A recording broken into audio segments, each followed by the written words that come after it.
Hey, this is Tommy John, and you're listening to the Sports Circus.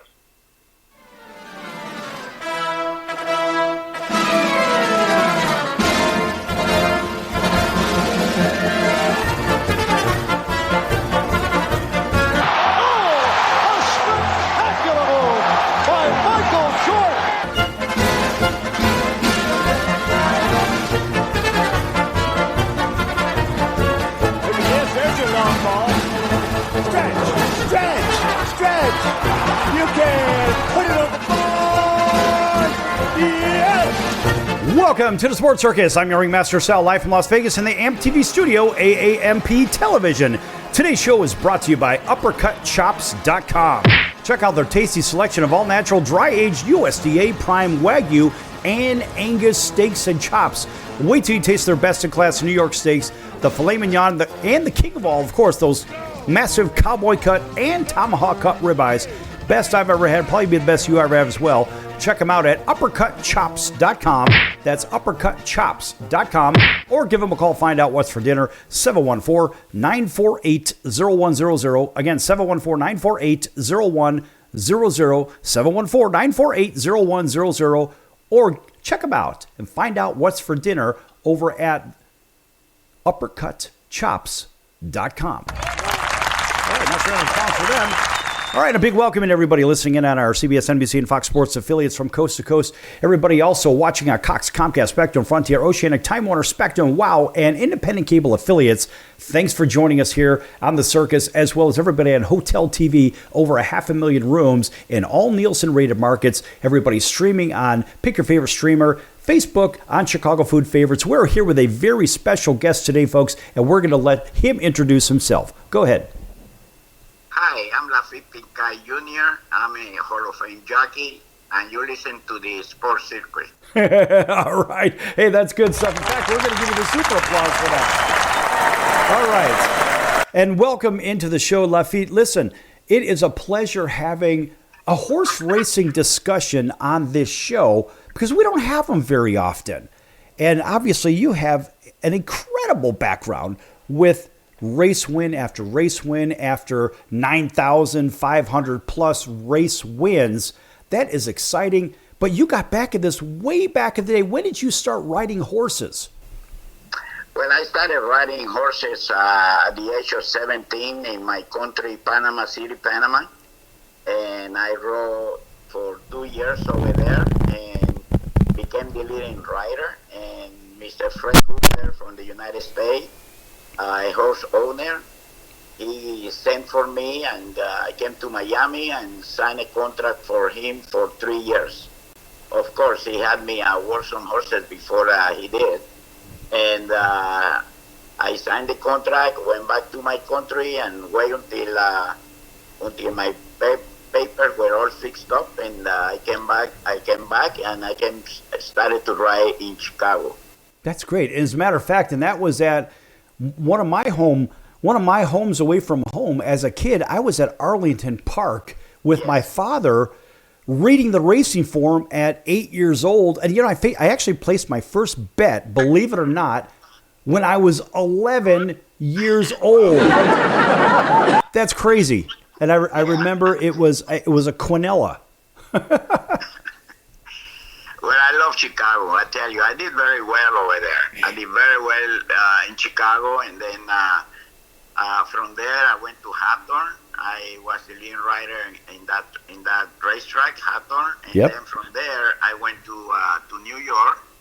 And in New York, I went by myself. I mean, my agent, Mr. Hooper, sent his horses all back to California. So I got to ride in New York without knowing anybody, and I started doing really good over there too. And won a lot of races. And from there, I went to California. And the good thing was that the first race, the first day that I rode at Santa Anita, I beat Bill Shoemaker and Nose, and that race really picked me up, because right away I started getting a lot of good mounts after that race. Yeah, well, I mean, at that time, Shoemaker was the king of the world in the jockey world.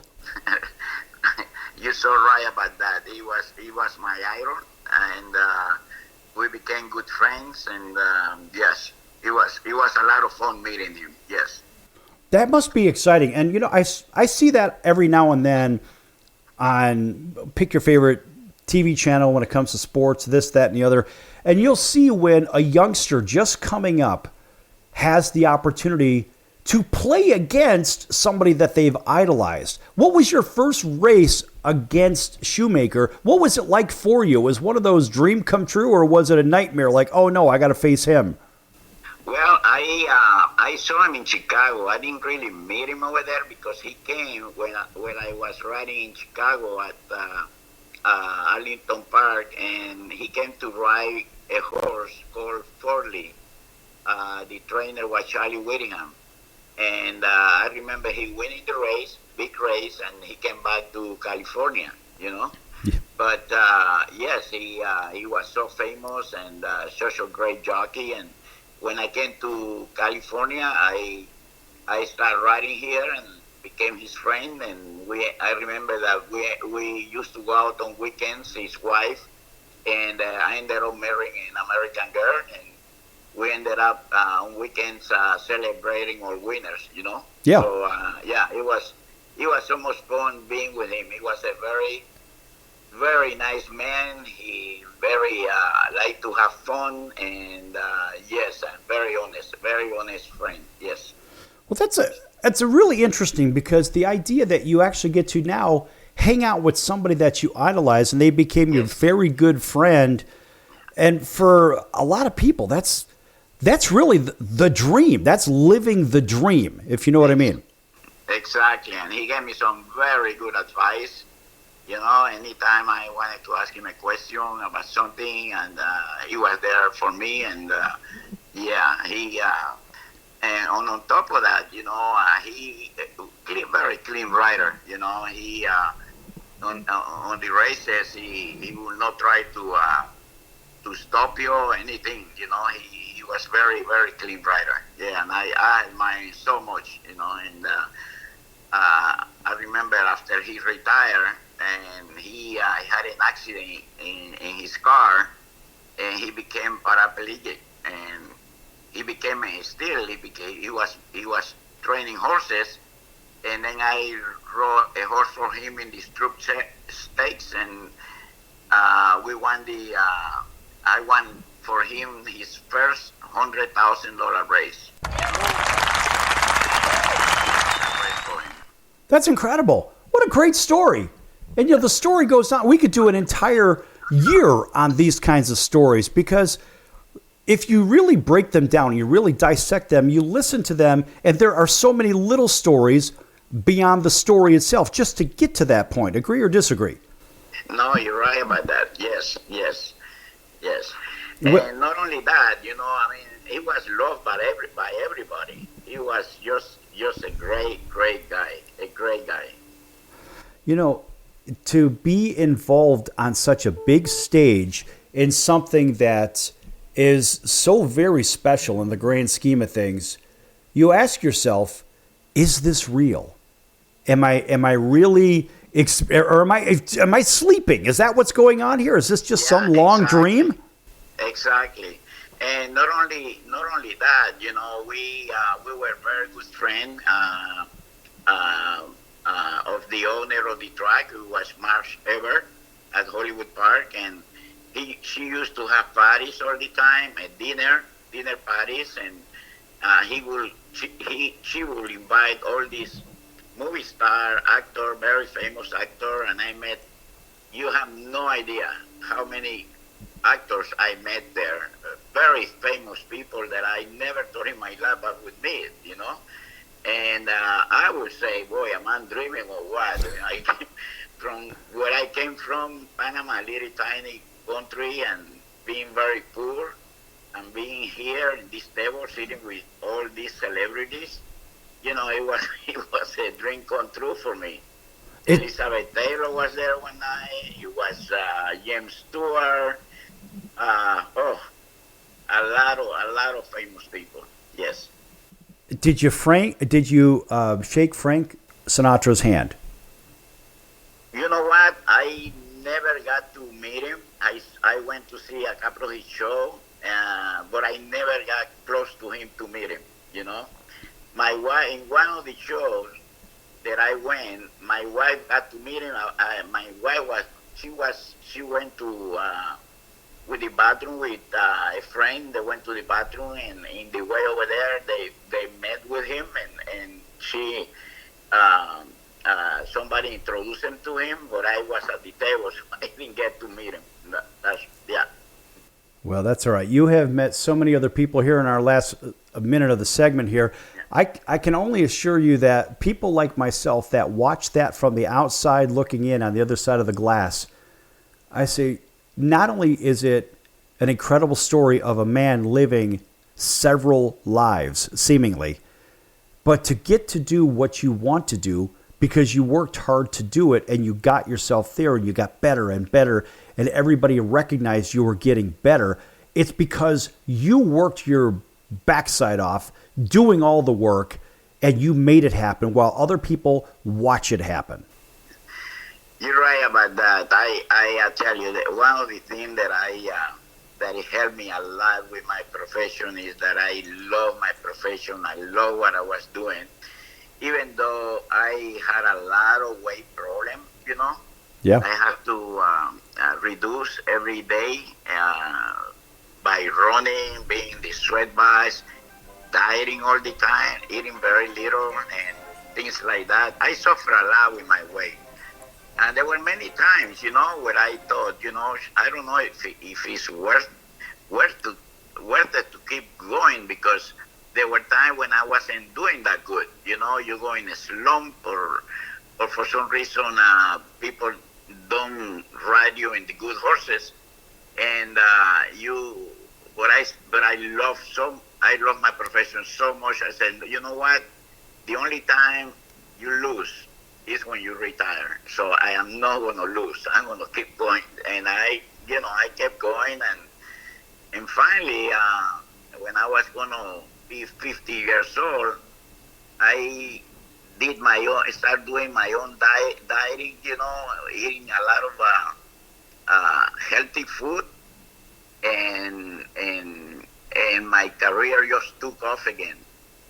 I started eating things that I never ate before, like nuts and grains and seeds and things like that. And my career took off again. I got my strength back, and I started competing again until I rode until I was 56 years old, which I had a bad spill, and I had to retire. I broke my neck, and I was almost paralyzed, and I had to retire.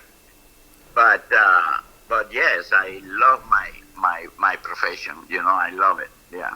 Well, and that's half the battle in life. Just loving what you do, doing what you do, and doing it because you want to do it, I think is what most people around the world are really missing. Agree or disagree? Yeah, no, you're right about that. Yes, definitely. You have to love it.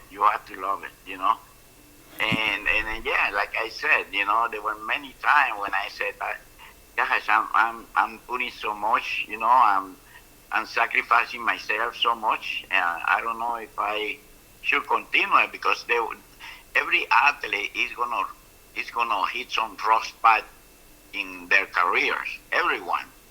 Yeah. And it's how much you can take. It's how much you can take, and all you can do is try to get better and try to change things.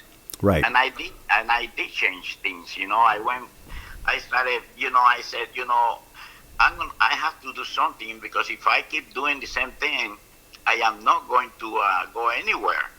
So that's when I started eating things that I never ate before, and I thought I was going to get heavier, but in fact, it helped me, and I started to burn calories for some reason. I got a little lighter, and I started enjoying my career again.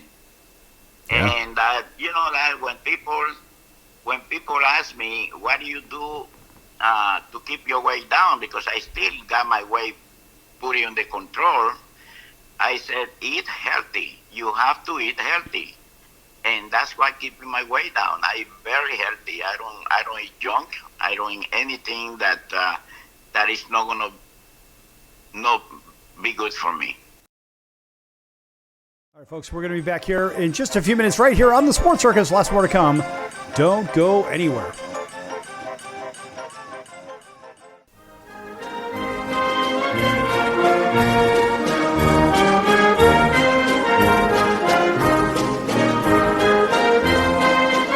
Welcome back to the Sports Circus. I'm Roy Firestone. Now it's time to throw it back to Sal.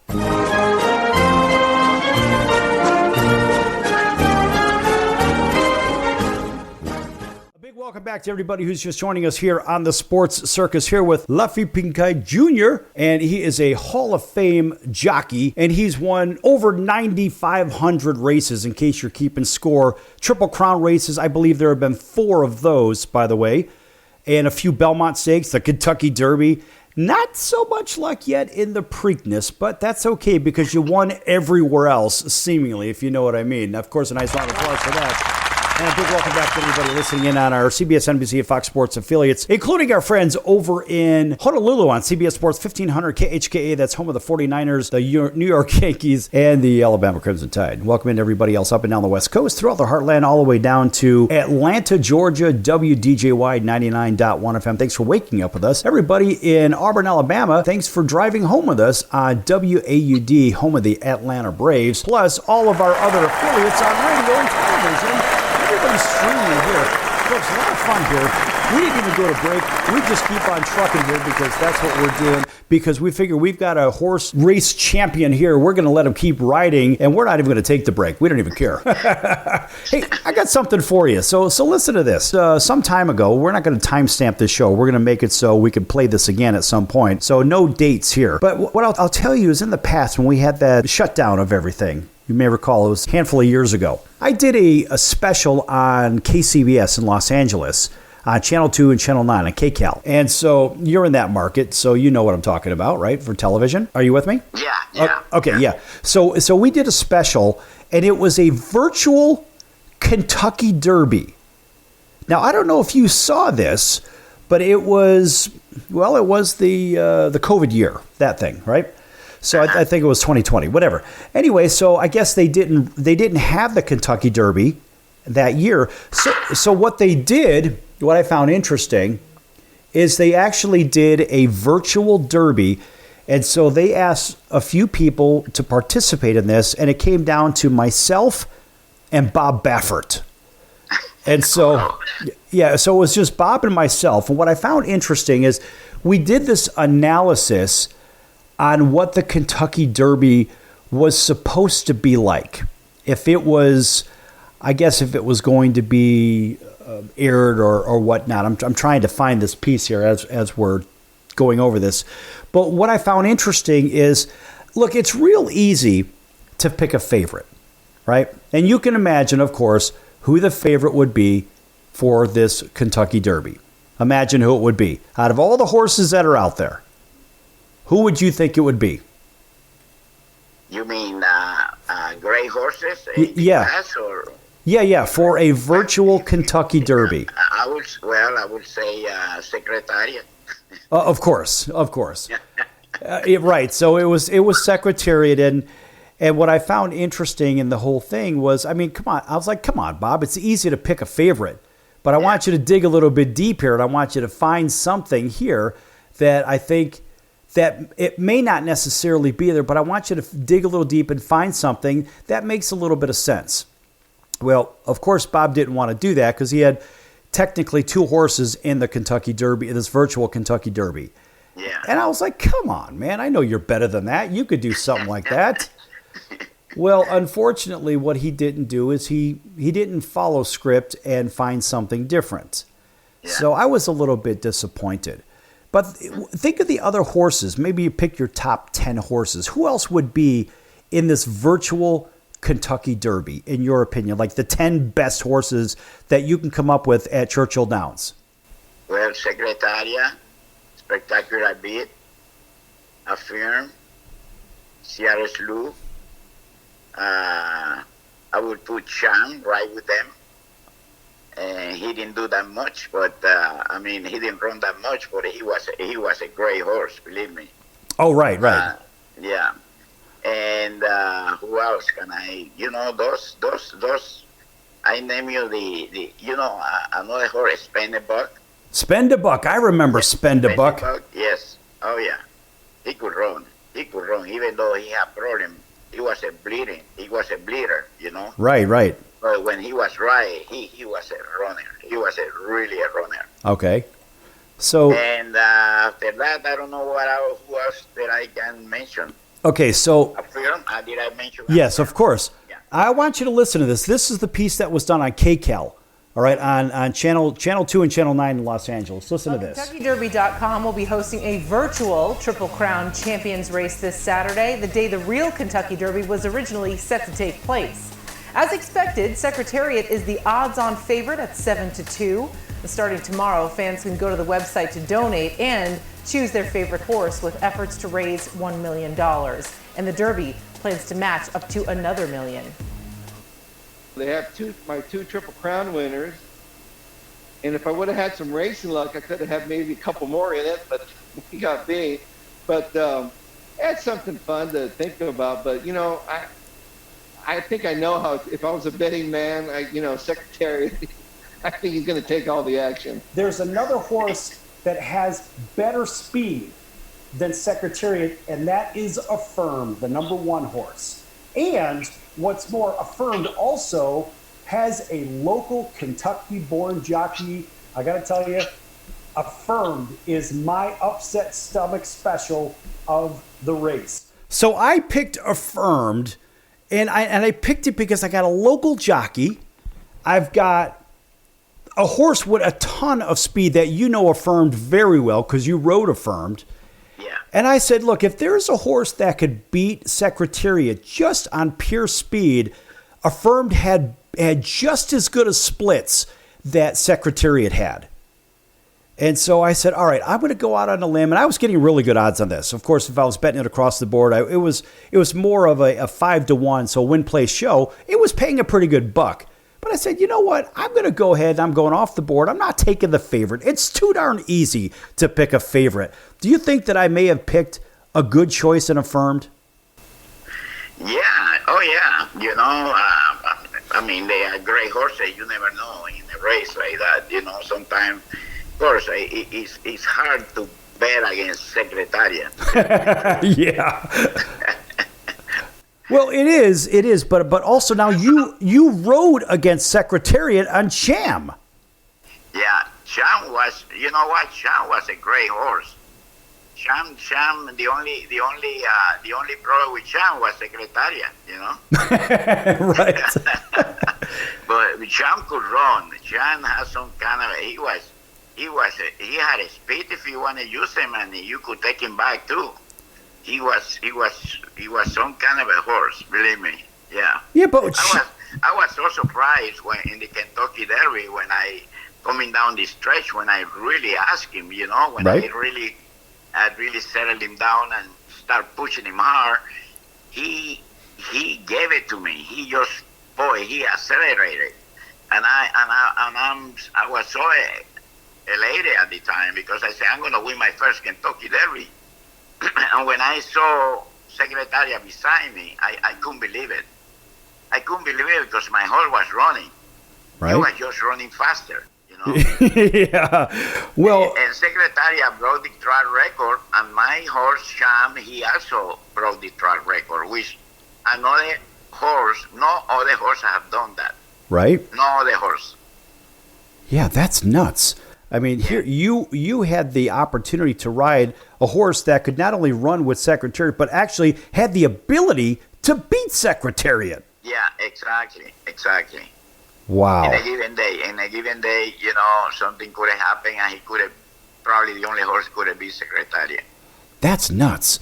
In the great. And then in the Preakness, the same thing happened. And then to me, the Preakness was even more fantastic race for Secretariat because he made a move in the first turn around everybody, was 4 or 5 horses wide. Yeah. He went to the lead, and I just tried to stay close to him. And he coming down the stretch, I remember looking at him, and I said, he's got to get tired. This horse got to get tired. And he didn't get tired. He just kept on going. You know? Right. Here's a Yes. here's a little blast from the past. I'm trying to pull up something here, and I've got something for you, but it's on a different device, and I want you to hear this because you'll get a kick out of this. Okay. All right, let's see if we can pull this thing up here. Here we go. You ready? Mike Allen second, Iron Native third. They're coming to the eighth hole. Secretariat by 5 lengths. They pass the eighth hole to Maya, 135. Secretariat all by himself. America's Super Horse, Tom Casada, 50 yards to come. Secretariat by 7. Secretariat 8 lengths. Then Mike Allen, Iron Native is third. That was Phil Georgieff, folks. That was the great Phil Georgieff.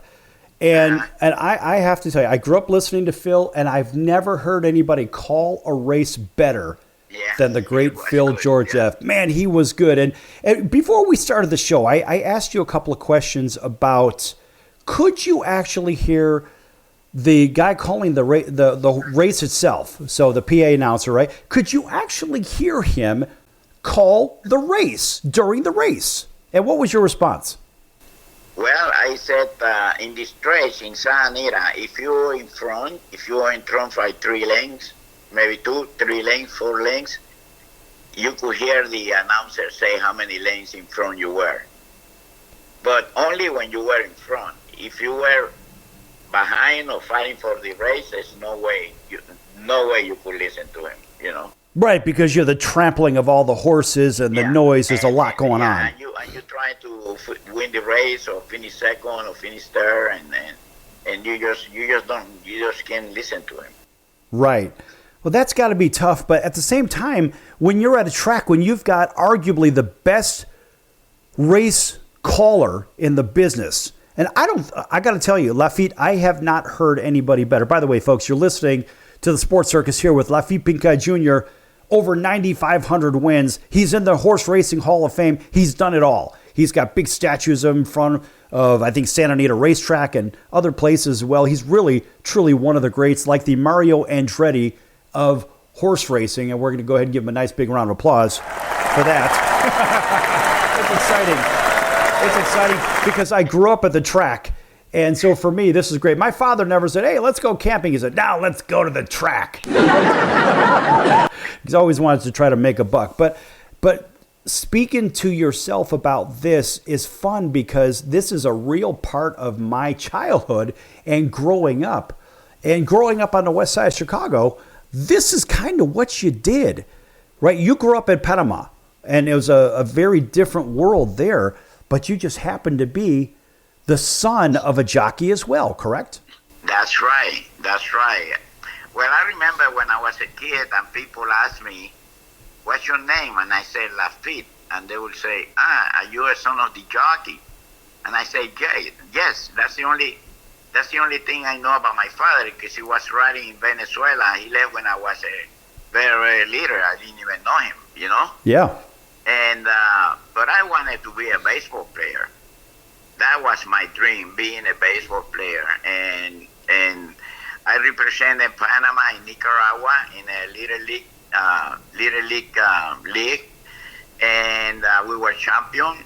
When we came back to Panama, the coach, he said to me, he said, listen, I want to tell you something. He says, you play okay. You are not a bad baseball player. He said, but you're gonna be too little. Why don't you be a jockey like your father? And I was crushed, man. I didn't like that at all. Right. I wanted to be a baseball player. But when I was about 15, I still was small.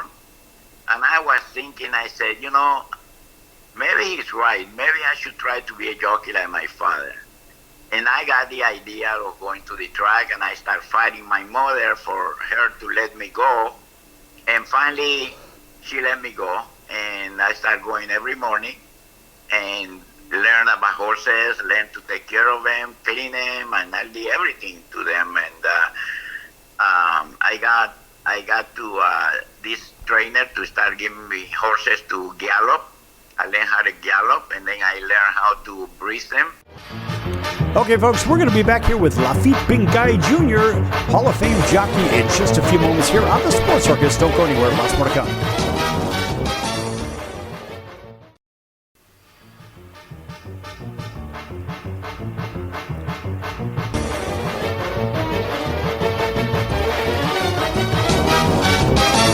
Welcome back to the Sports Circus. I'm your ringmaster Sal, live from Las Vegas in the AMP TV studio, AAMP television. Folks, we are here with Laffit Pincay Jr., Hall of Fame jockey, and we're going to continue on with Laffit. And thanks again for joining us on all of our network affiliates and independents from coast to coast. Okay, Laffit, where do we finish? And then in 2 years, I got my license. And then I started to ride over there. And I won on the second horse that I rode. And from then on, I started getting some mount here, mount there, and I started winning. And pretty soon, I started riding the whole car, and Saturdays and Sundays, and became the leading rider.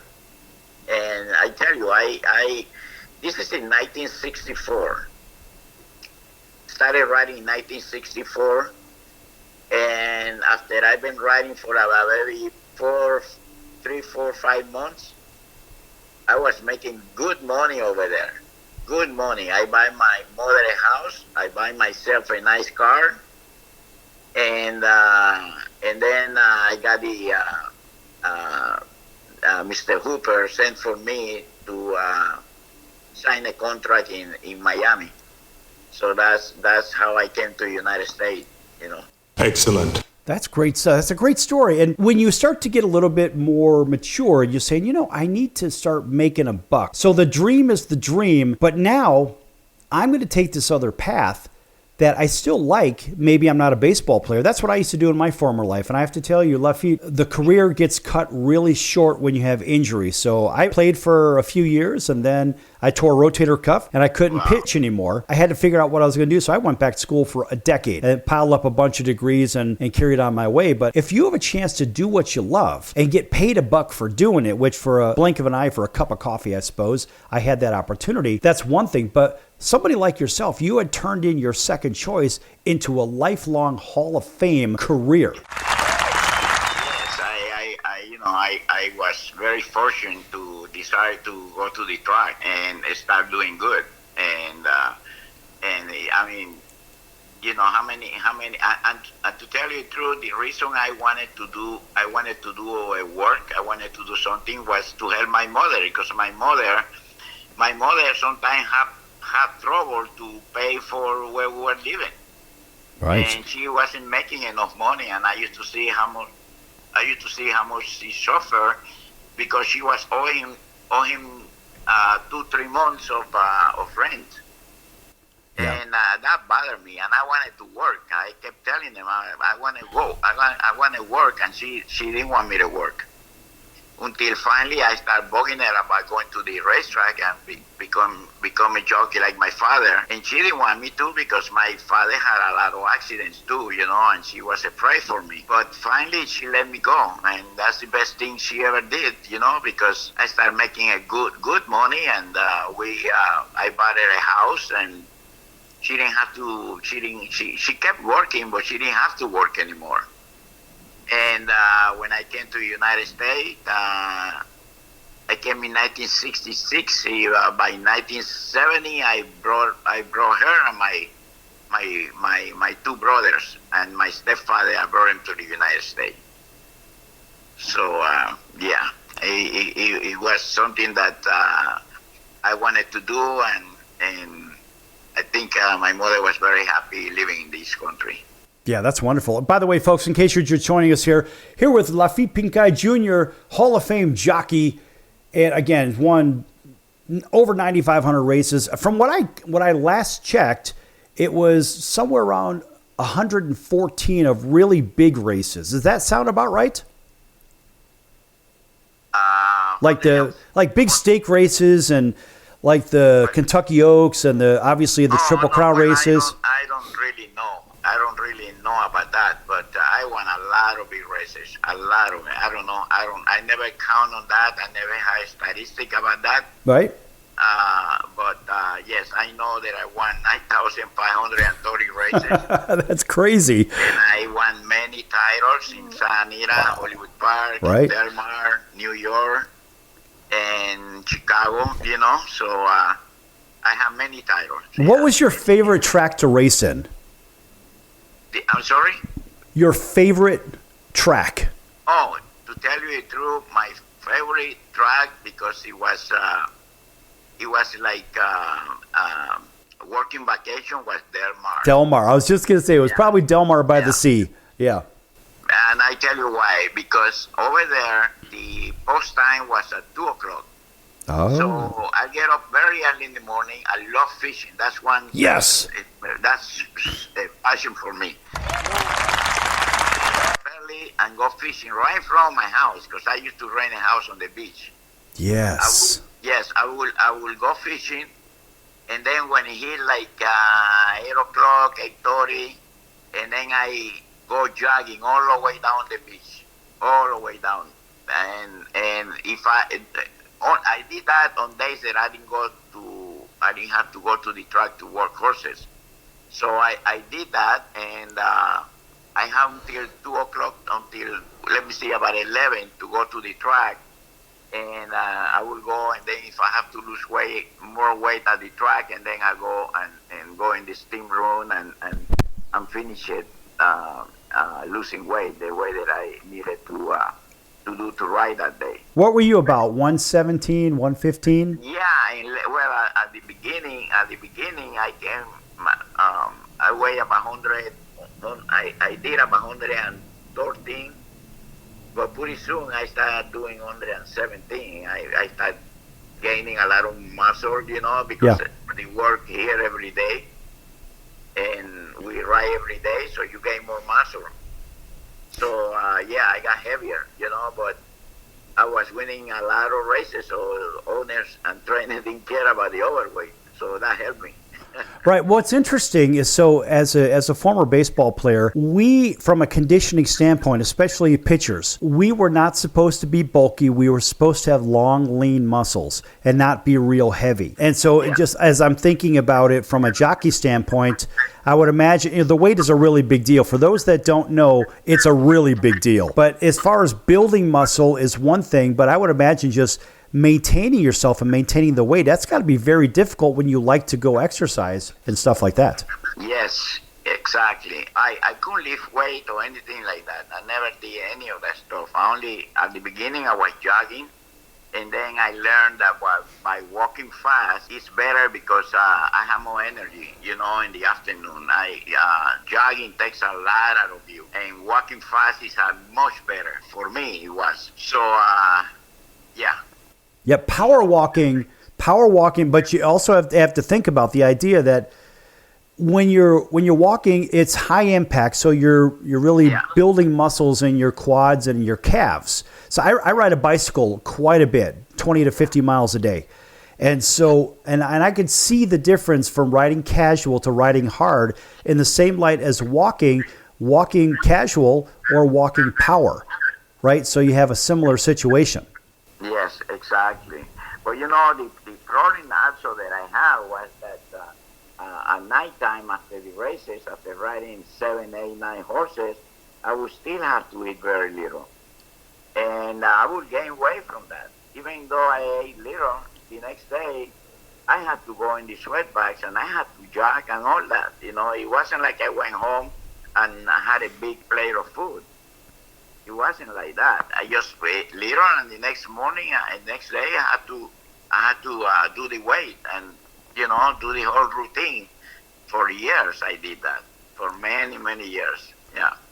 Right. And that's why sometimes I was so very tired. Very tired. But I always managed to do to the track and do a job. Right. Some day they weren't that good. But most days they were good. I rode good horses and I was in good shape. That's one thing that I did. I tried to always be in good shape. No matter what, I was always trying to be in good shape. Yeah, well, eating good is one thing. Keeping the weight balanced is another, because you're doing such a great amount of work on your legs, because when you're riding, there's a lot of stress on your quads and on your calves and so forth. So it's real easy to gain weight there. That's got to be a tough balance. Yes, exactly. Right. And a lot of people, they say, I remember when I was going to the track and trying to become a jockey and all that, a lot of people used to say, the most important things on a jockey are his hands or his arm. Well, none of that. The most important things on a jockey is his legs. Yeah. He have to have a fit and strong legs to keep the balance. And like if you are in the race and your leg gets tired, believe me, you cannot help the horse. There's no way you can help the horse. So that's the most important thing, in my opinion, is the legs. Yeah, I mean, you can't sit up too high. You have to hold your spot. And folks, if you've ever watched a horse race on television, you'll see at different junctures of the race, it seems like the jockey's in a different position. Is that fair to say? Yeah, definitely. It's tough to maintain sitting in that position for two minutes or minute and 30 seconds or whatever. It's not easy, especially sometimes it's okay when you got a horse that is willing. When a horse is willing, it's so much better, to ride a horse that is willing to go out there and run. But there are some horses, they don't want to do anything, and you have to make them do things. You have to make them win. And those the horses that if you are not fit, there's no way you can make the horse win. There's no way. So having a strong legs and being fit is very, very important on a jockey. Yeah, I would imagine. And even as you watch your competitors, when you're racing, if you're in a race and you see that either one of your competing jockeys riding another horse is doing something that tips you off to maybe the horse is tired or the horse isn't looking to race that particular day, what are you looking for as a jockey, as a competing jockey? Well, sometimes I saw jockeys doing things that I would not do, in a race, in that type of the race, and I saw a lot of jockeys that made a mistake, I made a lot of mistakes too, but I wasn't that type of a jockey that if I saw that a horse should have won a race because the jockey got in trouble or because the jockey made a mistake or anything like that, I would never try to get a horse. Never. I didn't do that, and I could have done it very easily, but I never did that. That's one thing that I'm very proud of, that I never tried to submarine any mount from any jockey. I was very honest that way, because anyway, I was riding a lot of horses, and I didn't need to get mounts from anybody. I said, if my agent saw it, it's okay. Go get the horse, but I wouldn't do it. What kind of mistakes can you see when you're in the middle of a race that a jockey is making that will tell you the horse that they're riding is tired or unwilling to run hard? Well, sometimes jockey go in a place that I shouldn't go. They go in tight places and thinking that the horse is is going to open up, and it will not open, and they sometimes they were riding horses that they had a big chance in the race, and they were taking too much chances, and got the horse in trouble. So I was always, when I was riding those type of horses, my first thing was, don't get him in trouble, try not to get in trouble, be patient. And that's how I try to ride those good horses. And sometimes you find yourself in trouble that you just can't get out. You just no place to go. So if you're boxed in on the rail, if you're boxed in on the rail, there's nothing you can do. You got to wait. How do you get out of that? I'll tell you what, hold that answer, because when we come back from break, we're going to hear your answer on that, because that is a really important issue. All right, folks, don't go anywhere. Last word to come here with Laffit Pincay Jr., Horse Racing Hall of Fame, and one hell of a guy. This guy is really, and I mean really special. Don't go anywhere. Last word to come.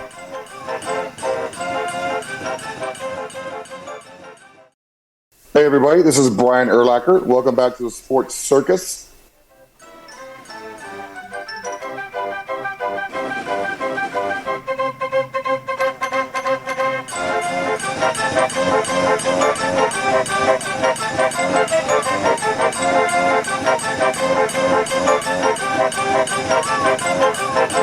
Welcome back to the Sports Circus. I'm your ringmaster, Sal, live from Las Vegas in the AMP TV studio, AAMP television.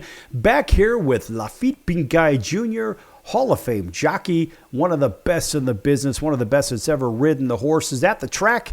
And we are back here with him, and we'll pick up right where we left off. You have to wait, and sometimes you're lucky enough, you find a hole and you go through. Or sometimes you just can't. And you cannot go in and push somebody, push somebody out or push somebody in. You can't do that because you will get disqualified. Yeah. Yeah, I've seen a little bit of bumping in there. It's tough when you are riding a horse and you have no place to go, believe me. And you get beat. That is very hard to take, But, well, I would imagine it's hard to maybe, like I said, get boxed in on a rail, thinking you've got enough speed to get around everybody, but when there's no hole, you've got no place to go, and there's no way to even get out of that in the first place, and now you take a great horse, and you take him now to second place. Folks, we're right here. Thanks for joining us here on the Sports Circus. Again, we're back here with Laffit Pincay Jr., who is a horse racing Hall of Famer, won 9,530 races, and just one hell of a good guy. Thanks for joining us once again, Laffit, here on the Sports Circus. We really appreciate you joining us, and we're going to continue on here in our last segment with a little bit more on the boxed-in idea, because when you're boxed in, you could take a great horse and turn him into an average horse, can't you? Can I take a great horse and do what? No, it's when you're boxed in on the rail. It's basically, and you're riding a great horse. But when you're doing that, you can almost take a great horse and then turn them into an average horse because they can't show off what they could do. Oh, definitely. You can. Yeah, you can. Sometimes you make a mistake. You think something is going to happen and it doesn't. We all sometimes we commit stupid error out there. And it's hard when you do, and you know it, and it's hard. And I say, I'm so stupid. Why did I do that? So talk to me, and talk to the audience about passing on the turn. What are the do's and don'ts of passing other horses or trying to on the turn? Well, when I used to ride, horses that with good option, I like to be behind horses, and if I could help it, I would go around. If I would have to go 4 wide, but 3 wide is okay. Yeah, 3 wide is okay. And sometimes there were 4 horses in front of me, and I didn't want to go around, so I just wait until something open.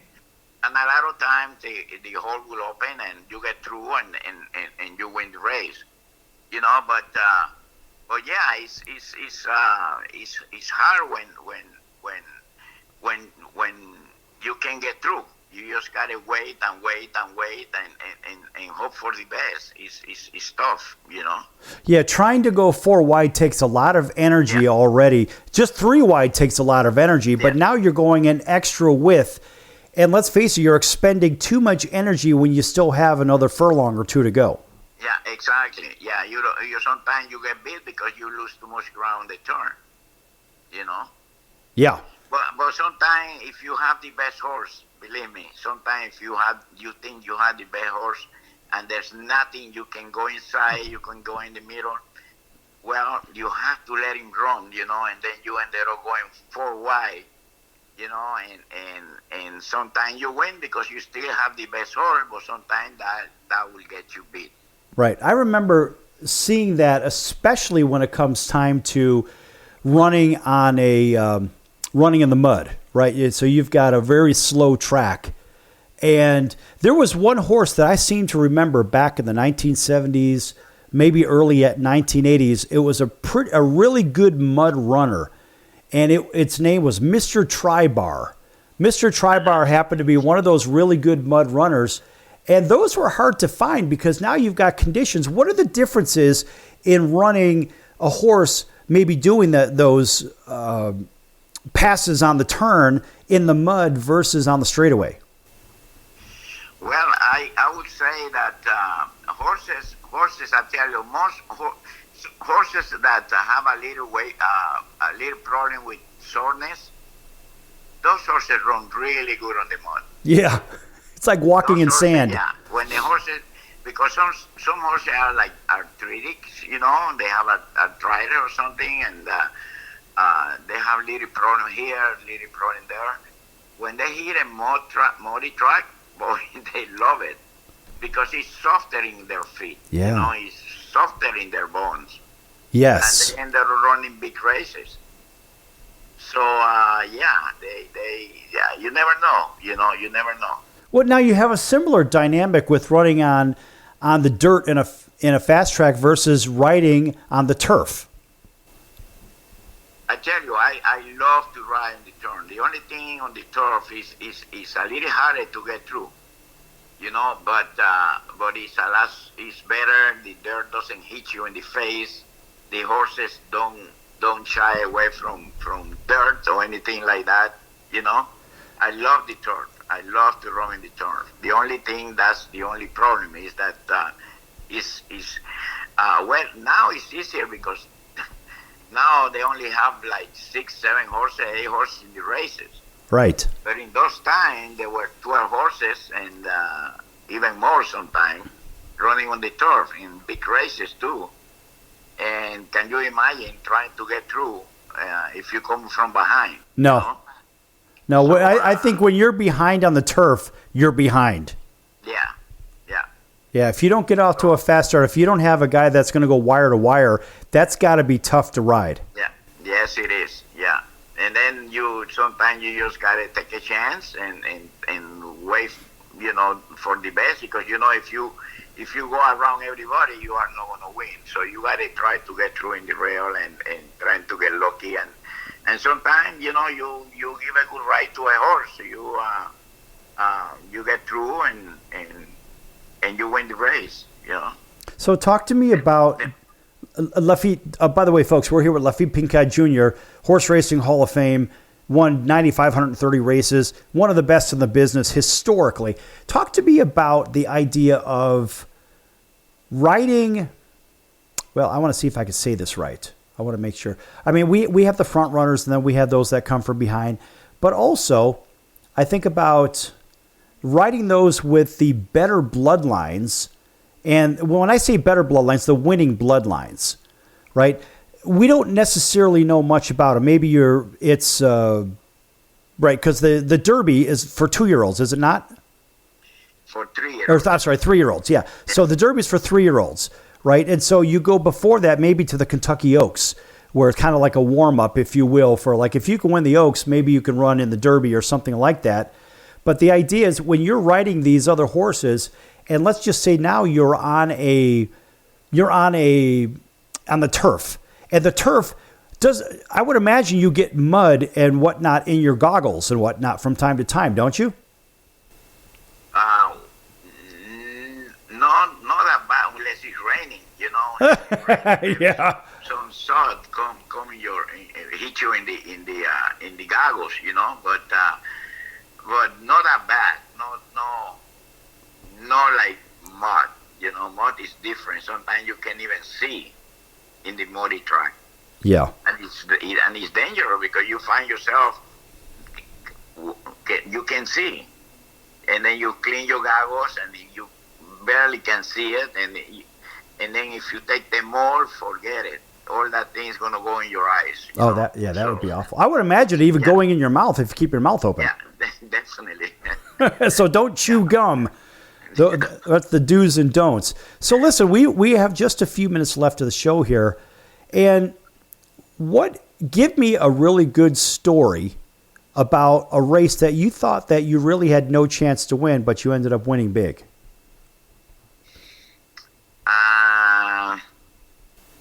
Well, I remember.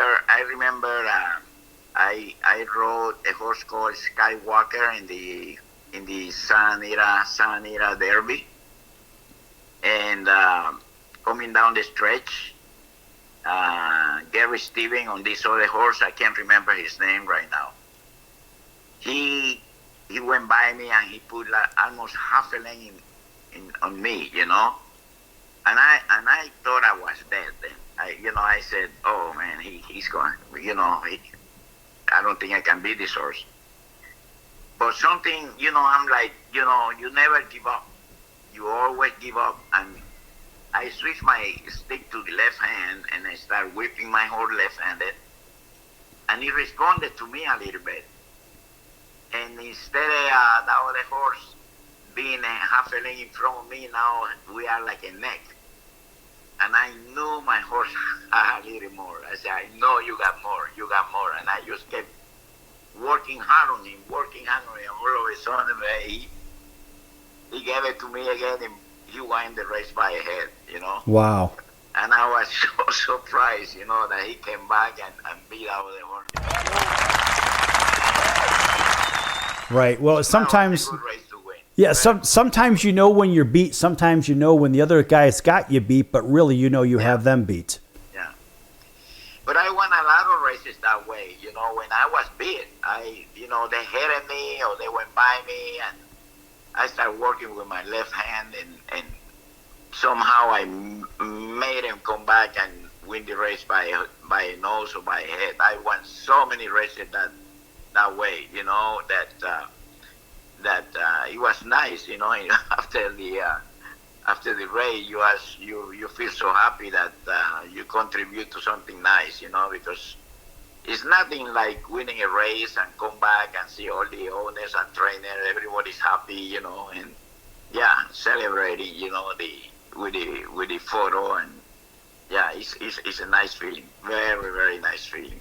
So we only have about a minute left in the show. Do you have any final words for the audience?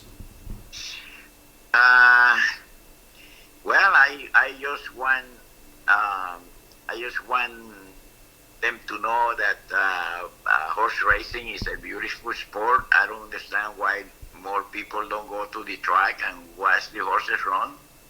And I wish they will go, and have a good day over there. Enjoy the day, Well, it is a fun day.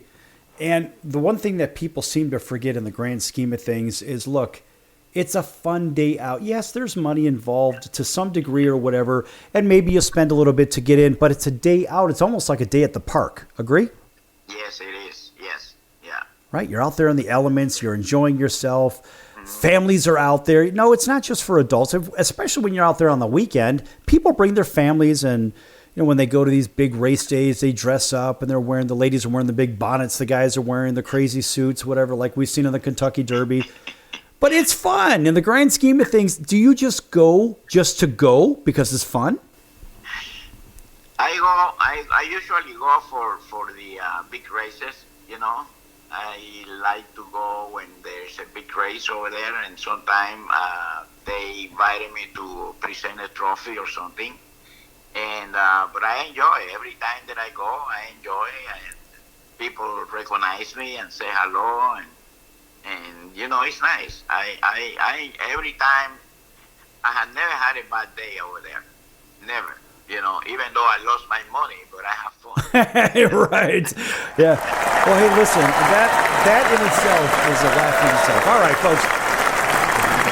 So, listen, we are going to wrap today's show up with Laffit Pincay Jr., and I like the fact that he said, yeah, even though I may have lost my money, I still had a good day. Laffit, thanks for joining us today. Lots of fun and great stories. Much appreciated.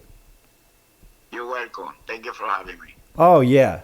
Yeah, I'll tell you what, folks, this is really a treat, and we're going to see you in about 23 hours right here on your favorite station. So until our next show, you make sure that you head to the track, go have some fun. Don't lose all your money, but it's going to be a good time. All right, folks, we'll see you soon. So long, everyone.